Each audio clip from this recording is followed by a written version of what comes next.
It was April 17th, a Friday afternoon, and the neighborhood was alive with the sound of children laughing and birds chirping in the trees. Daniel Carter, a curious and energetic 6-year-old, was outside playing with his favorite red toy truck. His mother, Emily, had just finished making lemonade and watched him from the kitchen window as he made little dirt trails through the garden soil. She remembered vividly how he wore his blue overalls that day, grass-stained and full of adventure, and how he had begged her for just 10 more minutes outside before dinner. She smiled as he chased a butterfly toward the front hedge. That would be the last time she saw her son. The house sat on a quiet cul-de-sac lined with maple trees and neatly trimmed lawns.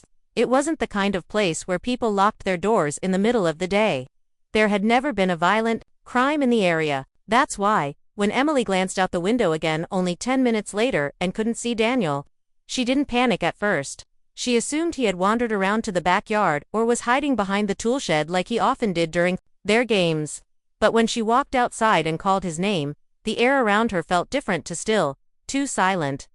Within 15 minutes, Emily was yelling Daniel's name louder, her voice cracking. She circled the house again and again, checking every corner, behind every tree, even under the porch. When Greg, Daniel's father, returned from work 30 minutes later, he found his wife barefoot in the street, screaming into the wind, tears streaking her face. The police were called immediately. By sunset, every neighbor was outside, searching with flashlights, calling out for the little boy with the red truck and big blue eyes. But there was no sign of Daniel, no shoe, no toy, not even footprints. Authorities initiated a full-scale search. Helicopters combed the nearby woods, K9 units tracked possible scents, and drones scanned drainage systems and trails. Divers even searched the nearby pond where Daniel loved to skip rocks. Every known offender in a 100-mile radius was interrogated. Houses were searched with warrants. Doorbell camera footage was collected. But there were no signs of abduction, no signs of struggle, and no eyewitnesses. It was as if Daniel had simply disappeared into thin air. As days turned into weeks, posters with Daniel's photo were plastered on every utility pole and storefront in the region. Local news anchors reported daily on the case, labeling it the vanishing on Maple Lane. A community that once felt like a safe haven became gripped with fear and suspicion. Rumors started to swirl about strangers in white vans, about the old man down the road, even about wild animals roaming from the nearby woods. But none of it ever led to anything real. And through it all, one fact remained. A boy had vanished in broad daylight from his own front yard. And nobody, not even his parents, could explain how. Warren Dole had lived next door to the Carters for nearly 5 years before Daniel vanished. In a neighborhood full of barbecues, lawn chairs, and friendly waves, Warren stood out cold, distant, and withdrawn. A retired long-haul trucker in his late 60s, he rarely spoke more than a few words to anyone. His lawn was always meticulously mowed, but he never participated in any community events or even small talk. Most kids avoided his property altogether, partly because of the large black German shepherd named Buster that barked ferociously at the fence, and partly because something about Warren just felt off. In the days following Daniel's disappearance, Warren didn't join the neighborhood search parties or offer to help, which many found strange, though not entirely unexpected given his personality. What raised eyebrows more was the fact that, just hours after Daniel went missing, Warren was seen obsessively hosing down his driveway and the concrete slab near his backyard garage. One neighbor, Mrs. Holcomb, noted he did it for over an hour, even though the area looked clean already. When asked about it later, Warren casually mentioned that he had spilled motor oil, but there were no oil cans, and no smell of fuel, just cold, wet cement and silence. Police briefly questioned Warren, like they did everyone on the block, but they found no probable cause to search his home. He claimed he had been inside watching television when Daniel disappeared, and no one could prove otherwise. There were no security cameras pointed in his direction, and his house was one of the few on the block that didn't have a dog-watching app or doorbell cam. His alibi held, and he was crossed off the suspect list within days. Still, Greg Carter remembered his interaction with Warren that week.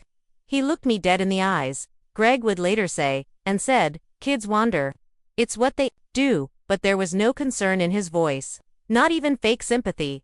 Just blankness. Over the next few weeks, Warren's behavior became even more peculiar. He began building a large dog kennel over the side yard near his fence, a section of his property that had previously been bare. The timing struck many as strange. Why the sudden need for such a heavy-duty structure after years of simply chaining Buster in the backyard? The kennel was solid metal fencing bolted into concrete, with a roof and a thick wooden doghouse at the back.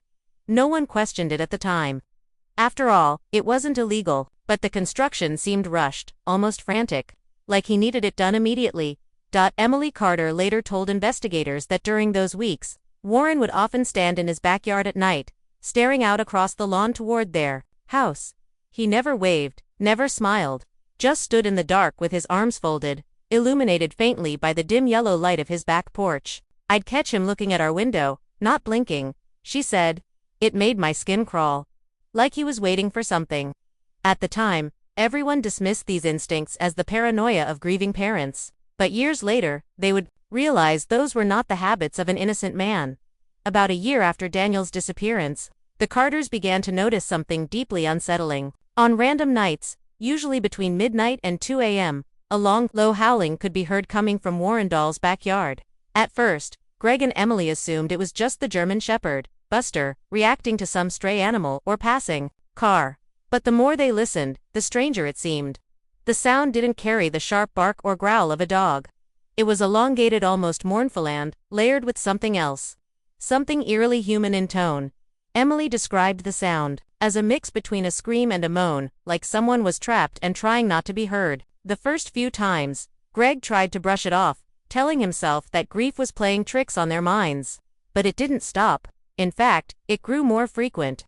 Always tied to nights when Warren's house was dimly lit except for the flickering yellow bulb over his garage. Sometimes, they'd hear a sudden thump or dragging sound accompany the howling, followed by absolute silences, though someone was suddenly cut off or silenced. The neighbors noticed it too. Mrs. Holcomb, who lived across the street, reported the sound to animal control, believing Warren might be mistreating his dog. But when officers came during the day, they found Buster healthy and alert, barking like normal behind the metal bars of the kennel. They never heard anything unusual themselves. Warren calmly explained that the dog got a little restless at night, especially during thunderstorms or when raccoons came near the fence. That seemed to satisfy the authorities. But those who lived close by knew something wasn't right. Dogs didn't cry like that, not night after night, and not in such an eerie, almost deliberate pattern. Greg, plagued by insomnia and guilt, began taking notes. He started logging the nights when the howling occurred, comparing it to weather patterns, moon cycles, and even garbage pickup days. Searching for some logical explanation, but the pattern that emerged was chilling. The noises tended to happen on or near the 17th of each month, the same date Daniel had disappeared. Even more disturbing, on those nights, the Carters' outdoor motion sensor lights would occasionally flicker on for no reason, pointing directly toward the fence line separating them from Warren's yard. Eventually, Greg set up a sound recorder near the fence, hidden in the bushes. What he captured would haunt him for years. Faint, muffled whimpers layered beneath the dog's barks, as if coming from underground or behind thick walls. The recording was filled with static and wind, but once you could clearly hear a soft voice whispering something unintelligible. When Greg played it back, Emily covered her mouth and wept. Though they couldn't prove what they were hearing, deep down, they both felt the same chilling possibility. Whatever was making those sounds, it might not have been the dog at all. As the years crawled by, Greg Carter's grief hardened into something sharp. The police investigation had long gone cold, and leads had dried up like puddles under a summer sun. Most parents in his position might have learned to live with the pain, or at least tuck it away somewhere deep. But not Greg. He couldn't stop. His life became a clock, stuck at 3:45 p.m., the moment Daniel had vanished. He quit his job at the logistics firm and poured his days into files, forums, maps, and interviews. His garage transformed into a war room, its walls covered with newspaper clippings, red strings, timelines, and photographs. If no one else would find his son, then he would. Greg began tracking down every registered offender who had lived within a 100-mile radius of their home during Daniel's disappearance. He contacted former FBI agents through online forums, studied behavioral profiling, and learned how to read case files like a detective. He watched hours of true crime documentaries, not for entertainment but for technique. Every time a child's body was found in a remote location somewhere in the country, Greg would travel to the scenes, sometimes being stopped by local police just to be sure it wasn't his boy. Most would call it madness. Greg called it being a father. And yet, through all of his research, one fact kept gnawing at him, something small. Something that didn't make sense. Warren Dole's dog kennel. Greg clearly remembered that before Daniel vanished, Buster was always chained under the tree in Warren's backyard. The kennel hadn't existed, but just weeks after the disappearance, the entire structure had appeared solid, overbuilt and oddly placed directly on top of a concrete slab. Why would someone build such a fortress for a dog who never seemed to need it before? The timeline was too close? Too suspicious. Greg circled the detail in red ink on his garage wall more times than he could count. His obsession with Warren grew. Greg began studying satellite imagery, using archived Google Earth data to track changes in Warren's backyard over the years. He even used a drone to discreetly capture photos of the kennel from above, noting small cracks in the concrete and discolorations that looked disturbingly like dried rust, or was it blood? He'd write pages of notes on Warren's movements, his routines, and the eerie consistency of how the backyard lights never turned on unless the howling happened. But still, he had no evidence, only instinct and a sick feeling in his gut. Emily, still grieving in her own silent way, began to pull away from Greg. She couldn't bear to watch him spiral. Friends and relatives urged him to let go, but he refused. "There's something there," he would whisper to himself at night, staring at the Polaroids of the kennel, lit by the dim glow of his garage lamp. "He's right there. I know he is." Over time, Greg stopped sleeping, stopped eating. The only thing keeping him alive was a terrible, unbearable certainty that the truth had been right next door the entire time and that everyone had overlooked it. 8 years after Daniel vanished, a strange calm settled over the neighborhood until the day Warren Dole died. It was sudden, almost anticlimactic. A neighbor found him slumped over in his armchair, TV still glowing, a half-eaten can of beans on the table beside him. The coroner ruled it a stroke. No foul play, no autopsy requested. Warren had no family, no close friends, and no will. Just like that, the one man Greg Carter had obsessed over for years was gone. But instead of bringing closure, Warren's death ignited something far more disturbing: a deep, gut-wrenching need to uncover what had been hiding behind those fences for almost a decade. After the funeral, the property sat untouched for weeks. A for sale sign eventually appeared, but no buyers came. Greg began watching the house daily, noticing for the first time how eerily silent it truly was without the dog barking or lights flickering at odd hours. It was then, for the first time, that Greg saw the backyard, not as a neighbor's space, but as a crime scene. The kennel, rusted and sagging now, looked different. The grass around it had overgrown. And when Greg stood at the fence and stared long enough, he noticed something that sent chills up his spine. The kennel's door was slightly ajar, swinging in the breeze. A week later, Greg found himself on the property. He didn't plan it just happened. The chain-link fence separating the 2 yards had been partially cut down by realtors, and curiosity drove him past the threshold. The kennel was more unsettling up close. Time and weather had peeled back layers of metal, revealing what looked like old stains on the concrete beneath. It didn't look like dog waste, it looked darker. Greg crouched down and ran his fingers over the ground. The slab wasn't flush with the earth. There was a thin, uneven gap on the edges, and then he saw thin grooves, like something had been dragged across the surface. His breath caught. Something had been hidden here. He returned that night with a flashlight and a crowbar. The stars were out, but the sky seemed darker than usual, as if it knew what was about to be unearthed. Greg worked in silence, prying at the slab's corners, sweat dripping down his neck despite the cold. After several tense minutes of effort, the slab shifted just slightly enough to release a foul, suffocating stench from beneath. Greg staggered back, coughing, eyes watering. It was the unmistakable smell of rot, of something long buried, but not forgotten. He covered his mouth and leaned closer. Beneath the slab wasn't just dirt, it was a metal hatch, sunken into the ground. He stared at it for a long time, heart pounding so violently he thought it might echo across the yard. The hatch was rusted but intact, with a small handle sticking out of the center. There was no lock, just the kind of seal meant to keep things in. Greg knew, in that moment, that this wasn't part of any dog kennel. This was a chamber, a door, to something he had feared for 8 long years. And now, it was about to open. Greg stood frozen above the hatch for what felt like an eternity. The cold night air was thick with the smell seeping from the opening. Metallic and rotten, like rust and wet soil fused with something organic. His hands trembled as he reached for the hatch's handle. The metal was rough and ice-cold, biting into his skin as he pulled. With a creaking groan, the hatch slowly gave way, revealing a narrow shaft leading downward into total darkness. A weak ladder clung to the wall, its metal rungs rusted and coated with grime. Greg hesitated, then descended. Every breath echoed as he moved into the void below the yard where his son once played. As his boots touched the damp earth at the bottom, his flashlight flickered across the walls. What he saw didn't make sense. The underground space had been intentionally carved out, the walls reinforced with plywood and insulation foam. Old tarps hung like curtains, and discarded food wrappers littered the floor. There were makeshift shelves along one wall holding candles, batteries, and small tools. In the center of the room lay a thin mattress, now filthy and rotting. The space was no accident. Someone had lived here or had been kept here. Greg's breath caught as he stepped forward, noticing deep scratch marks gouged into the wooden wall near the mattress, like fingernails clawing for escape. He panned the flashlight to the far corner and froze. There, nestled in the dirt like a relic from a forgotten time, was Daniel's red toy truck. The same one he'd been playing with the day he disappeared.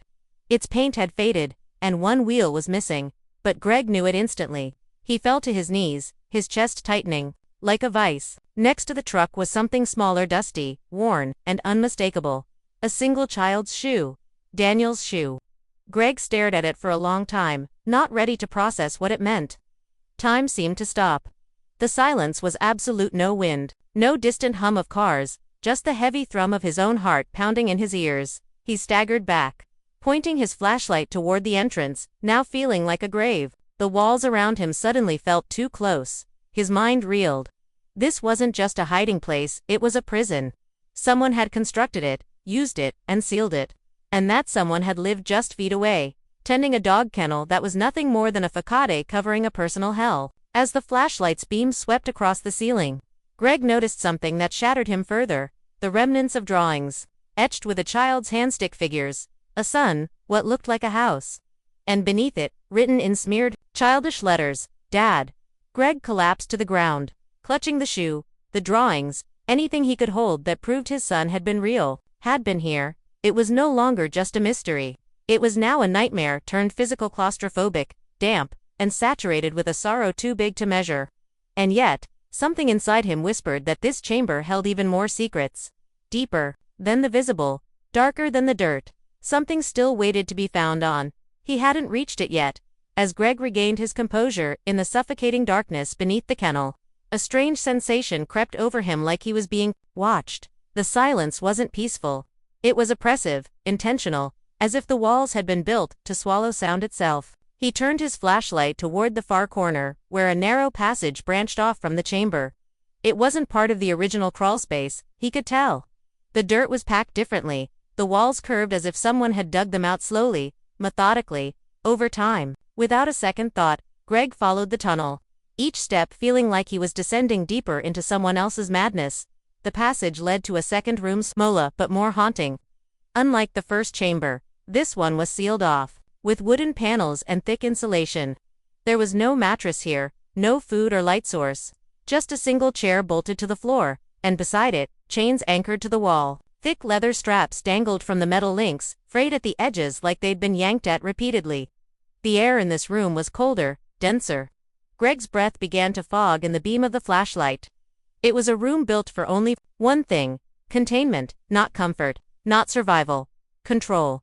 Greg's flashlight swept across the floor, revealing something that nearly made him drop the device. Carved into the plywood wall behind the chair were hundreds of tally marks, grouped in fives, others scattered chaotically. They covered nearly every inch, scratched into the wood with a nail, or maybe even a fingernail. In the farthest corner of the room, etched deeper than all the others, were the words, "Let me out." Greg stepped back, his throat dry, tears stinging his eyes. There was no denying it, now Daniel had been here. For how long? Greg didn't know. The tally marks could have counted days, weeks, maybe longer. What haunted him most was the possibility that Daniel had kept track. Until he stopped, he crouched to examine the floor more closely, and discovered a small pile of bones. Not human, likely small animals. Greg's mind raced with implications. Had Warren used this space for more than one victim? Was Daniel truly alone down here, or had others shared this cell of torment? In one corner, he found a rusted tin box filled with odd scraps, buttons, marbles, pieces of string. Perhaps a child's attempt to hold on to some version of sanity, or tiny treasures, traded for silence. But the silence was too complete.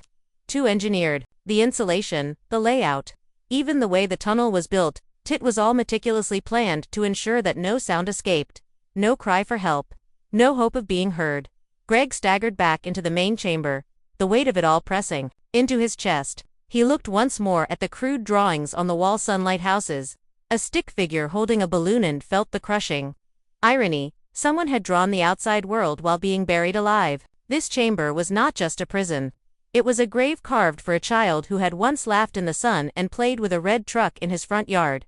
The worst part wasn't that he'd found it.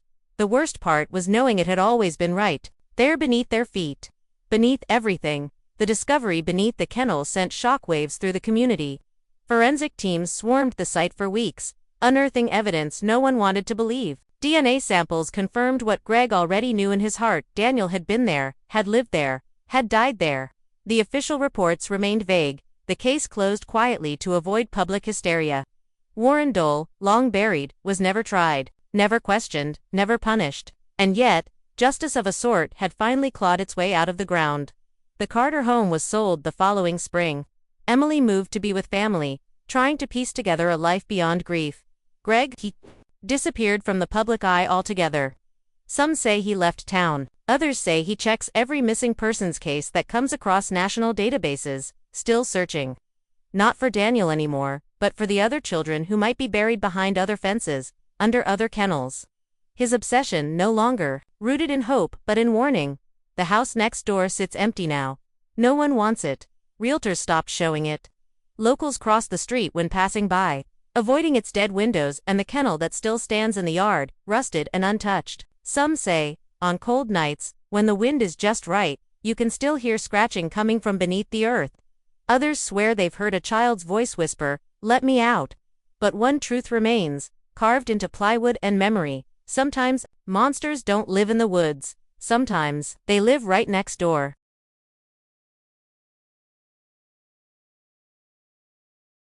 If you liked this video, don't forget to hit that like button, share it with your friends, and drop your thoughts in the comments below. Most importantly, subscribe and hit the bell icon so the next secret finds you first.